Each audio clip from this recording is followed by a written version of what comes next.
Well, lean has a long history, although it was not always known as lean. It goes back as far as the Ford Motor Company over nearly 100 years ago, and then it was developed further by Toyota and was known as Toyota Production System. So it's been in constant development for many, many years. In the 80s we had world-class manufacturing. Continuous improvement is really what lean is all about. So it's become very, very popular with Irish companies in the last number of years because they have seen the benefits of it, both in terms of efficiency, in terms of cost reduction, and in terms of staff morale and the way teams work together.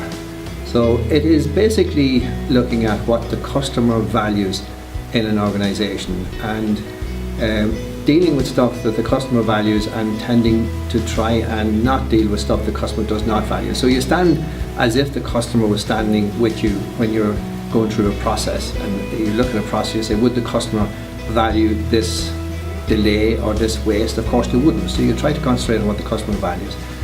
And it deals with all the, what they call the 8 areas of waste in a company, such as defects or over-processing, transport, too much stock, waiting on information or waiting on a process to finish so someone else can start it, or in excessive production, doing things to a product or a service that the customer doesn't really value. So these are all wastes that have been identified, and in the lean training we go through all of these and we look at how they can be eliminated.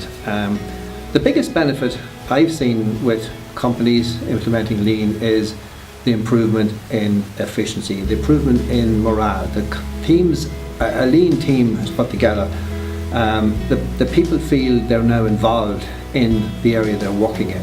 So, and you bring people from different disciplines, people from the office, people from accounts, people from marketing may come onto the factory floor if it's a factory, or into the process, and they have a big insight into it because it's relatively new to them. They're not doing it every day, so they can often have insights into how things can be improved. And we teach on the course about tools that are used in lean, such as value stream mapping.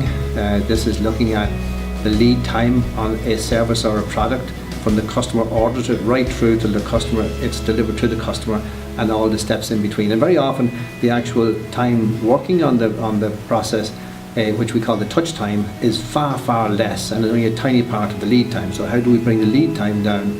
And often we can save weeks, and ideas will come out of it. And then we have things like Lean 5S, where we look at how a factory or an area can be improved, how efficiency can be got from less with sorting the area out, making sure that everything is close to hand, there's no long walking around the place, and everything is basically, every area has what's needed in that area. That's by walking the factory floor, walking the Gemba as it's called in Lean, or walking the process if it's in an office. And Lean applies to offices, it can apply to a hospital, it can apply to a factory floor. So that is what we would look at on the training, and I suppose each of those areas are examined in great detail, so there's a good understanding at the end.